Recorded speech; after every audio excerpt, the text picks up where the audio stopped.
Hello mga kabibig! Welcome back sa ating bagong YouTube channel. So hindi po nakapunta si Pangulong Duterte sa Maisog Rally sa Pampanga pero doon si Baste Duterte. Yes po mga kabibig, pumunta si Baste Duterte at makinig tayo sa kung ano ang mensahe ni Baste Duterte at ang kanyang reaksyon sa suspension order daw di umano. Okay? Makinig tayo mga kabibig at pakinggan natin si Baste Duterte. Itong rally natin, yung hakbang ng maisog. Pinatunayan nyo talaga na ang mga Kapampangan hindi takot at maisog.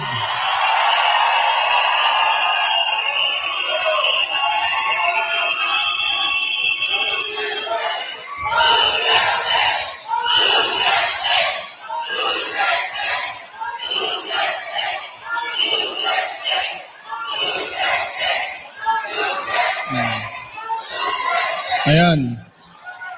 So, ito na nga yung sinabi ko galing pa sa, doon sa simula pa lang, nung paglabas ko sa Leaders Forum ng Hakbang ng Maisog. Lahat ito, tayong lahat ngayon, ay kagagawan lamang ng isang tao. And who is responsible kung bakit tayo nandito ngayon, nagsasama-sama at gusto mag-express ng mga sentiments natin.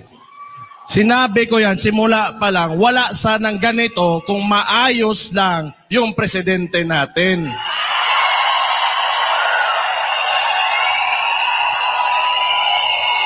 Pero nagulat ako ngayon kasi walang mga dump truck, walang mga dump truck. Hindi nila kinaya yung mga Kapampangan. Putang ina, tunay na maisog yung Kapampangan.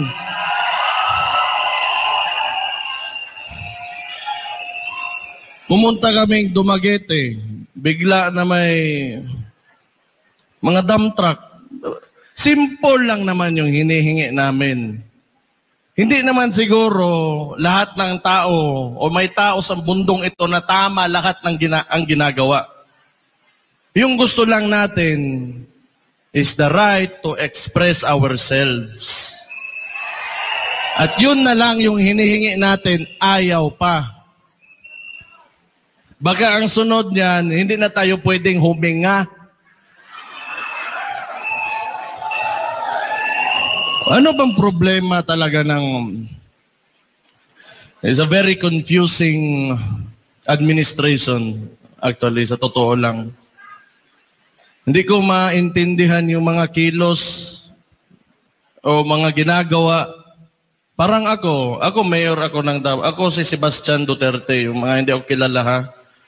Ako yung mayor ng Davao. Ngayon,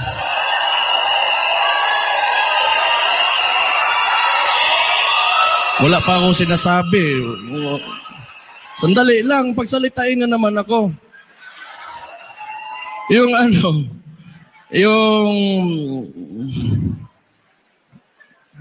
Kaya ganito Ako, local executive ako. Siyempre, alam ko yung concerns ng mga barangay namin, yung mga communities. Ang problema, dahil siguro, kasi nagsasalita nga ako, not really against, but I'm just pointing out, tinuturo ko lang naman yung mga kailangan ayusin. Kung tingin nyo against ako, di wala akong pakialam. If you take it, negatively, wala akong pakialam. Pero hindi pwede na hindi tayo magsalita.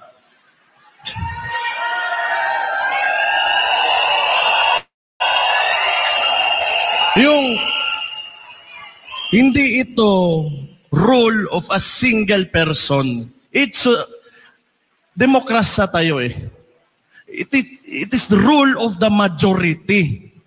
Hindi ibig sabihin na kung anong gusto mo mangyari o gawin mo, yun na yung mangyayari dyan.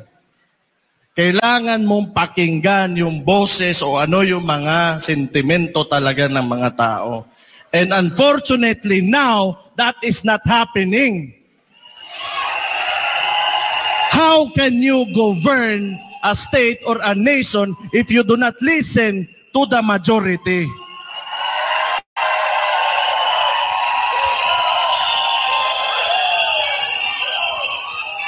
Ang style nito, ewan ko lang, ha?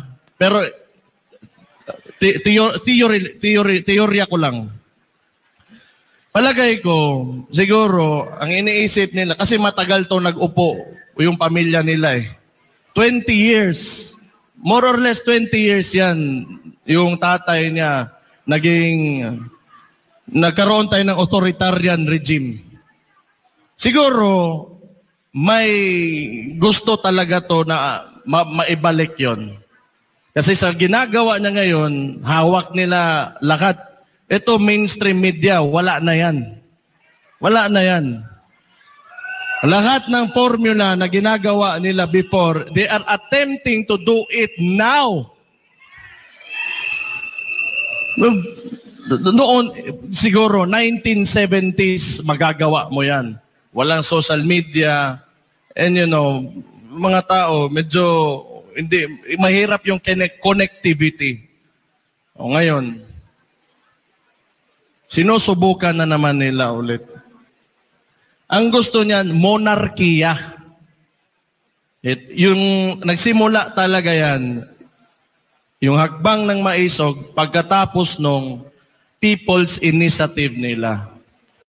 Gusto nila ng charter change so that they can perpetuate their position hanggang sa kung kailan nila, hanggang sa mamatay na lang tayong lahat. Ayaw nang bumaba.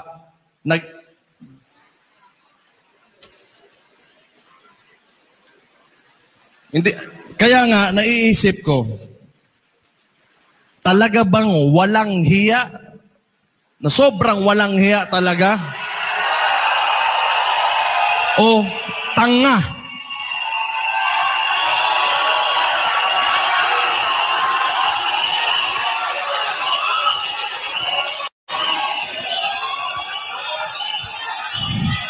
Kung gusto nila na sila-sila lang, sabihin na natin, marami naman paraan yan. Kung gusto nilang ayaw bumaba o gusto nila sa kanila pa rin yung susunod na maging presidente, kanilang manok. O di, magtrabaho ka. Bakit mo utuin yung mga tao, papipirmahin mo, tapos magbibigay ka ng ayuda na may mukha nyo pa? Utang ina ninyo.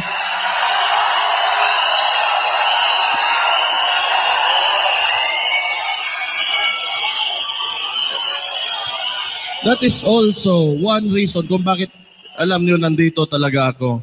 Because I do not agree yung traditional politics talaga. I'm sorry kung maraming matatamaan. Ako, mayor man din ako. Andyan din yung picture ko. But it's time for us to move on. Hindi ibig sabihin, may bigas dyan, nandyan yung mukha mo, sa kanya yan. Pera ng tao yan. Utang ina.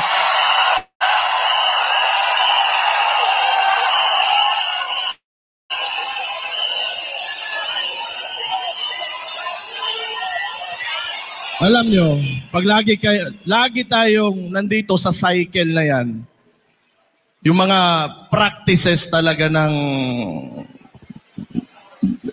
Philippine politics, pa-picture-picture, kada may bigay ng pera sa mga kailangan, may picture talaga nakaabot, ipopost, kunwari sa kanya yung pera na yon, hindi naman talaga. Huwag na kayong maniwala sa ganon. Kailangan, we have to go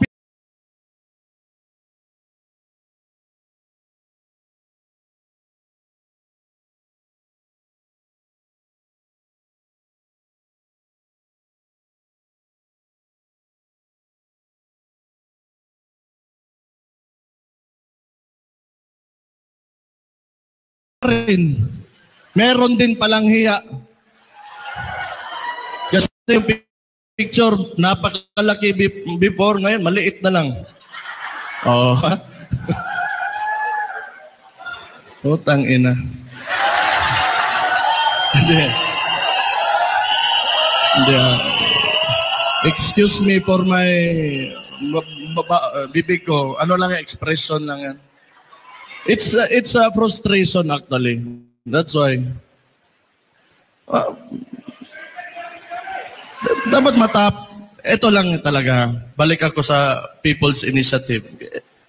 Utuin mo yung mga tao. Kasi yung takbo pa ng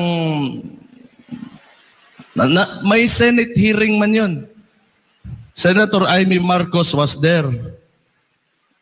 Nakita talaga, may findings talaga na nangyari yon, na niloloko nila yung mga tao. Sa dami mong problema, and you know, the opportunity that you have being a head of state, a president, or, you know, like a couple of people who are in the highest places in government, positions in government, ang dami mong pwedeng ayusin, but your unang-una mong priority is magpatagal lang ng wala pa ka magpakita ka naman ng kahit may ginawa ka lang.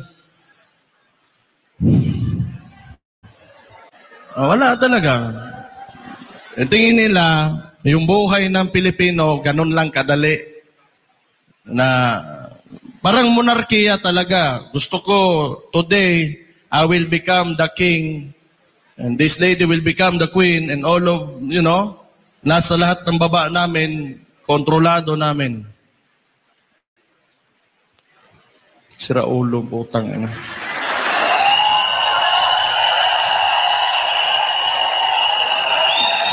Tingin nyo ba normal yan?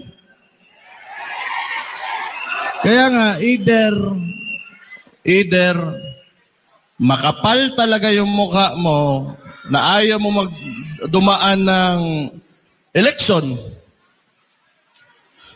or tanga ka. Hindi ako ang nagsabi nun.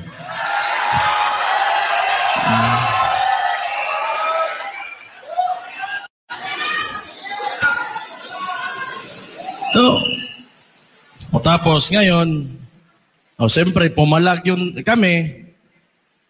May mga ibang probinsya din. Yung si Governor Hubahib ng Davao del Norte. So, nagparalisa doon. Anong ginawa ng mga gago? Sinuspende. Actually, I'm really surprised kung bakit hindi pa ako suspended ngayon.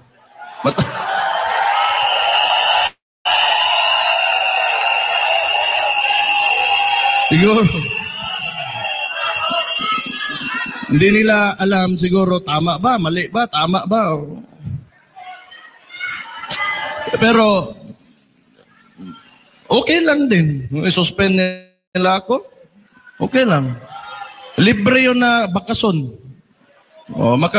Yung mga anak ko, mapasal ko, wala ko iisipin. Hindi na ako mag-take ng leave. Pero, you know, rumors lang din naman yun. Sinuspende nila si Governor Hubahib pagkatapos ng hakbang ng Maisog. Kasi, sa kanila, hindi pwede na magsalita ka. Hindi pwede na may ibang tama or may punto ka. Kailangan sila lang yung tama lagi. Saan yung utak nito mga to?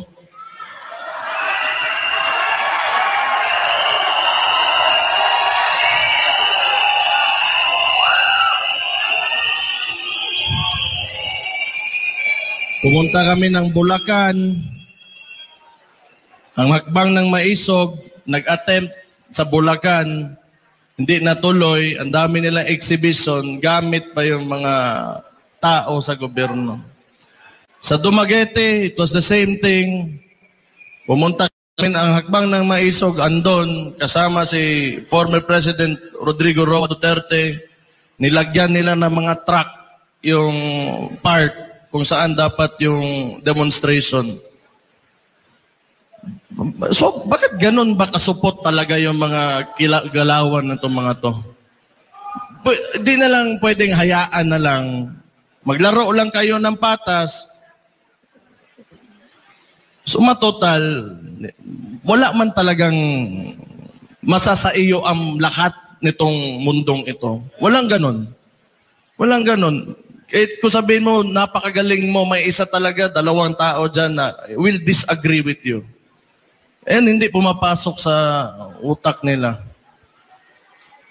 Kaya nga, hindi ko sobrang extreme yung thought process ng mga tao na ito.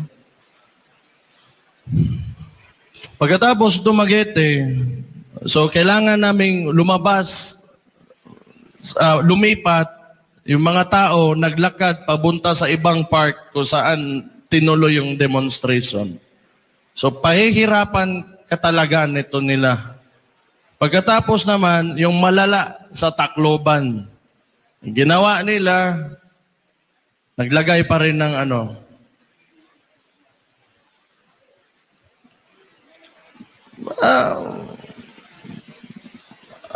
tingin ko lang masadong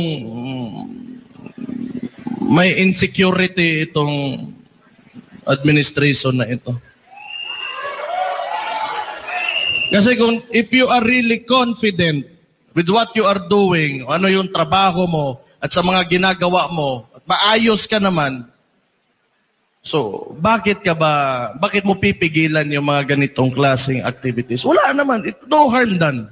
Nagsasalita lang naman, and it is our constitutional right to express ourselves. Siguro may yan. Ewan ko lang, hindi ko lang talaga alam. Kasi hindi rin naman talaga itong si BBM, yung klase ng presidente na he will address, like current issues. May napansin ko lang, pinipili niya lang. And it's, a lot of this, itong nangyari dito, alam ko yan kasi mayor ako. Isipin na lang natin, nasa isang barangay, may nangyayari na ganito. Then it will be my responsibility and part of my job. Kung tatanungin ko, what is the problem? Paano natin ayusin yung problema na yan? Paano natin para matapos na lahat at mapayapa tayo ang lahat? Pero wala akong makitang attempt talaga from this administration na gawin yun. All they do, pagkatapos ito, marami na naman yung mangyari sa Davao. Katulad nung, ito talaga. Ako, mayor ako. Ayaw ko yung mga tao sa Davao, bangag. Ayaw ko ng drugs, di ba? Ayaw ko ng mga tao doon kumakain ng sabo o ano-ano dyan. So, wala naman talagang sinabi ko, I declaring war on drugs. This city is against drugs. O anong ginawa nila? Nirelieve nila 36 ka pulis. Wala naman ako inutusan. Tanga talaga.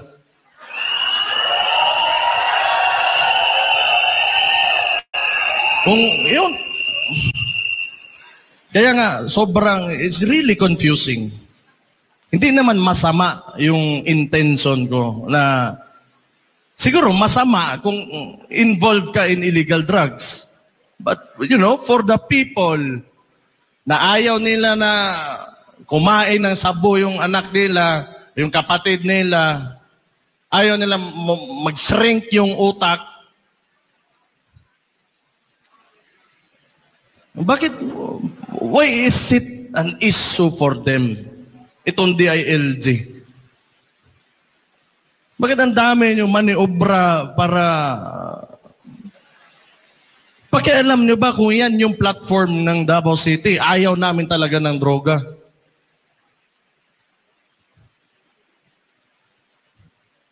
What? So, does it mean that you are supporting illegal drugs?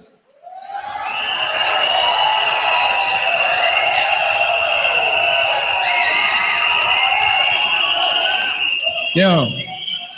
The declaration on war on drugs is because I am concerned of the welfare of the Davaoenos.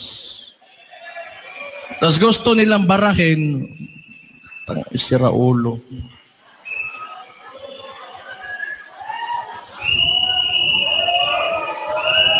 Ang daming, tapos read, eto pa, ang nangyari doon, yung ginawa nila sa property ni Pastor Kibuloy,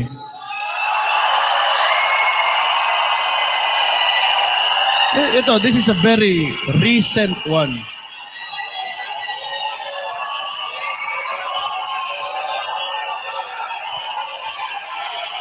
Makinig kayo. Dali lang.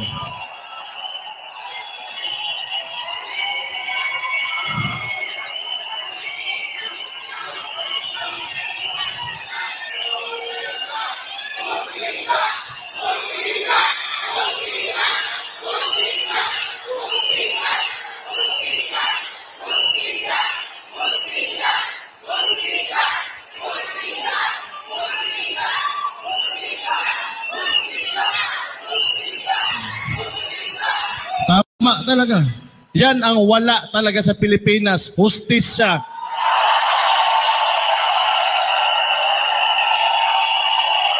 Mr. President, pakinggan mo yung mga tao mo.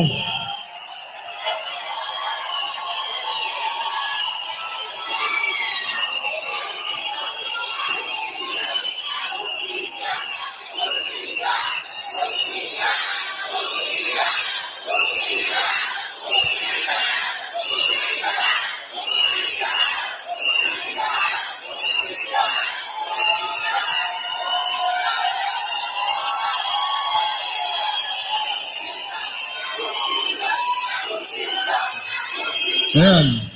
Oh, kanino kagagawan to? Huwag niyo sabihin yung regional director.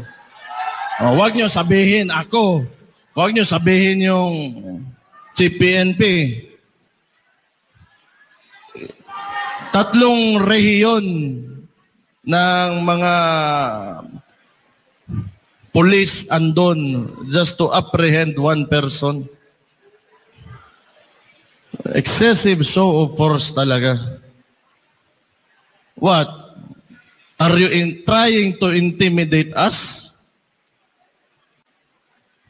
Mahiya naman kayo, putang ina nyo. Ang mga tao ang naglagay sa inyo dyan.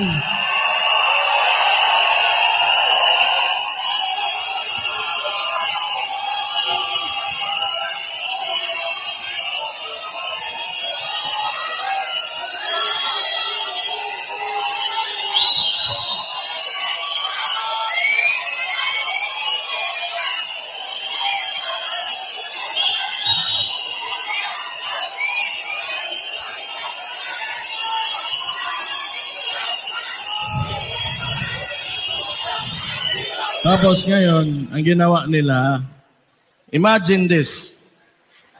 Pagkatapos ng mangyari yon, hindi siguro nila nakuha yung gusto nila, nirelieve nila yung mga polis na sila rin naman nag-utos.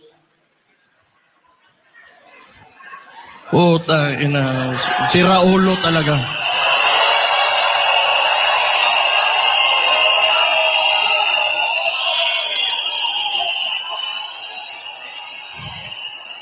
Kinontradict lang nila yung kagagawan nila. Kinokontradict lang talaga nila sarili nila. Tapos ipapalabas nila, wala naman talaga itong ginagawa, itong administration na to. Alam nyo saan magaling ito? PR lang. Lagi lang, kasi hawak nila mainstream media, lagi gusto nilang utuin yung sarili nila na everything is all right and walang problema. Yan lang talaga. O, sige.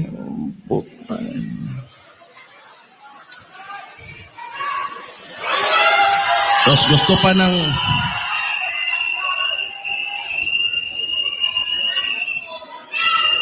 Ngayon, gusto pa ng gulo. Yung with China.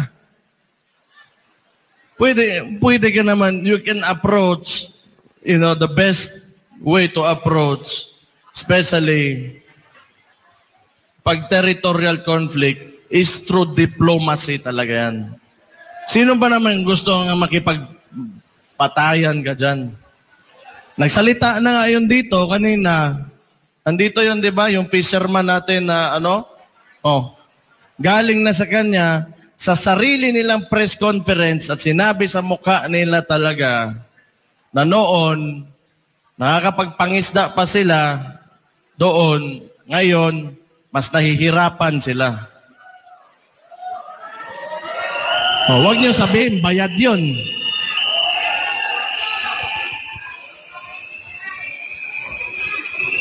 Kailangan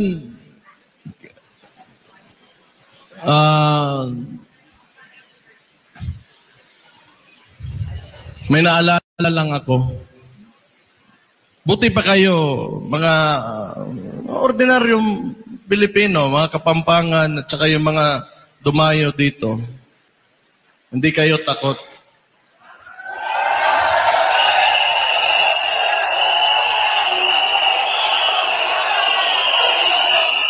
Pero, tingnan natin yung Congress natin ngayon at yung Senado.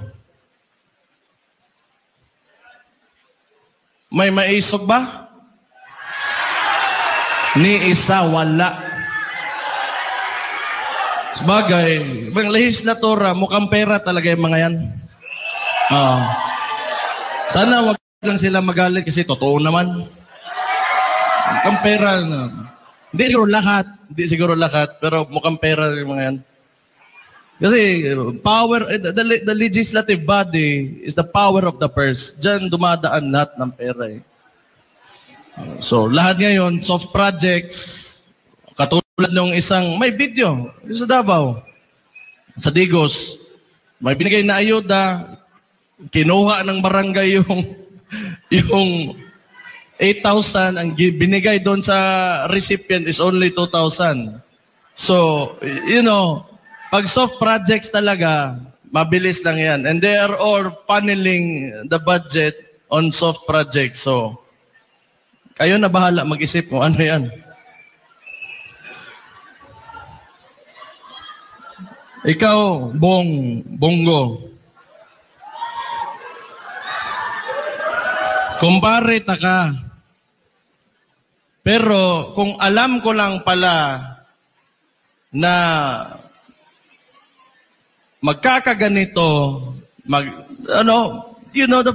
yung mga tao, yung nagboto kami, mga Dabawenyo, nagboto kami sa Imuhabong. Kung alam ko lang na ganito lang pala yung gagawin mo, sana hindi na lang.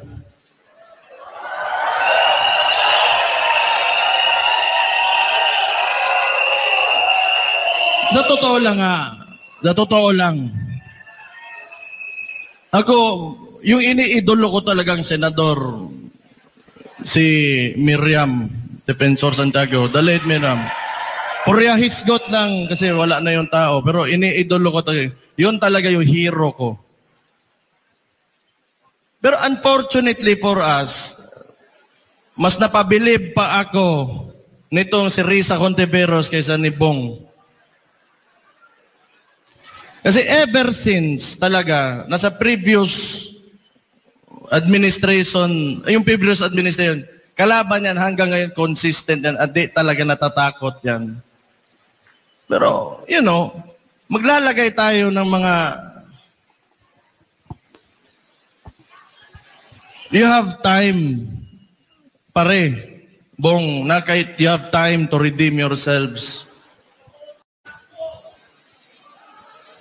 Ipakita sa MOA that you will stand by the Filipino people. Show your love, yung pagmamahal mo sa bansa na mas umaapaw pa kaysa sa pagmamahal mo sa sarili mo. Kasi hirap na yung mga tao ngayon.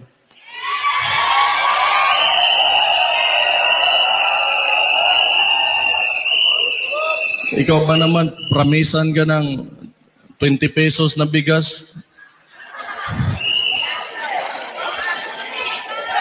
Typical na ano talaga, textbook na scam.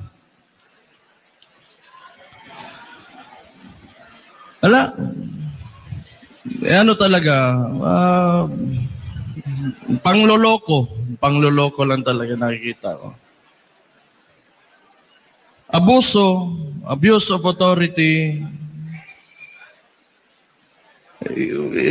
lahat ng pinapakita ng administrasyon na to is not a good example, for our current leaders and our future leaders.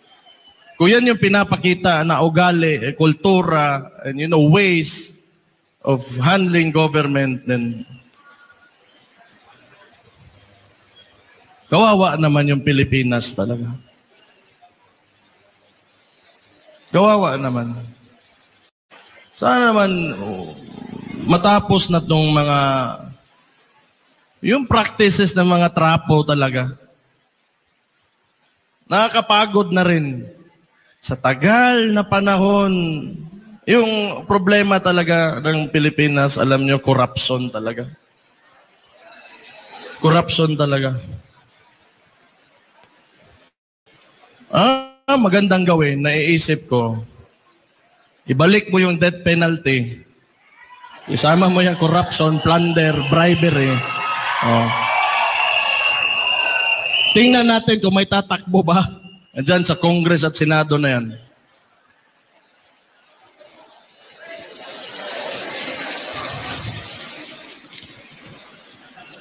Kung nakikita nga, mga elected officials, ikaw yung boses ng tao eh. And you're in a national position. And you should be saying something. Especially when it's very clear, kitang-kita na ng lahat, the atrocities of what the administration is doing. And you should say something.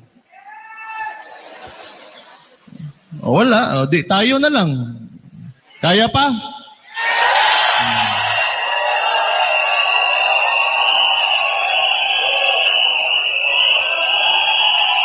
Pero alam nyo, hindi ako naniniwala na hindi kaya talaga ng Pilipino. Kailangan lang talaga may faith lang kayo, may paniniwala lang kayo na maiangat talaga natin yung bansa natin. Kasi kung hindi, wala sana tayo ngayon dito. Kasi mas gusto pa natin na mas maganda pa talagang kinabukasan para sa ating lahat, sa bawat Pilipino. And thank you for being with me tonight dito sa Pampanga, sa Hakbang ng Maisog.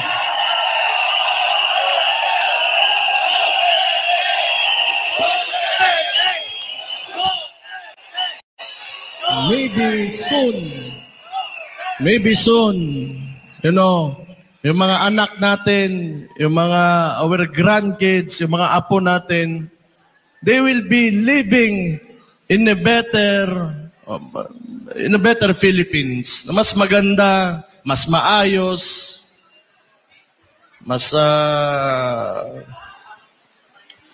maligaya na Pilipinas. So, salamat for being with us sa Hakbang ng Maisog.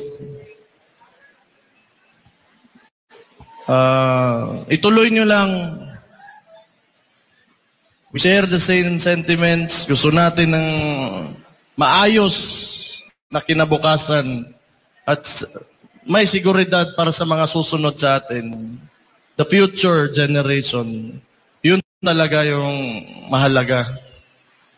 Someday, hindi na nila pagdaanan pa yung mga dinadaanan natin yan. We should give them, better problems than what we have now. And I think that is the ultimate goal and our ultimate responsibility as parents, and as elders sa bansang ito. So, kailangan sama-sama talaga tayo, united tayo with one cause na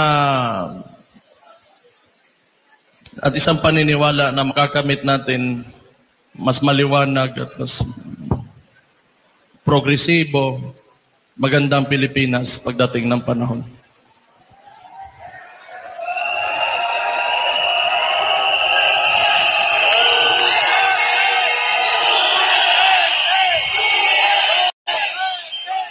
Ako,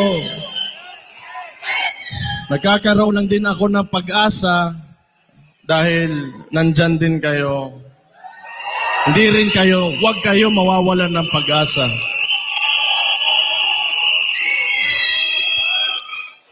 Okay na yun. Tama na, marami pa magsasalita. Pero, you fight for your country.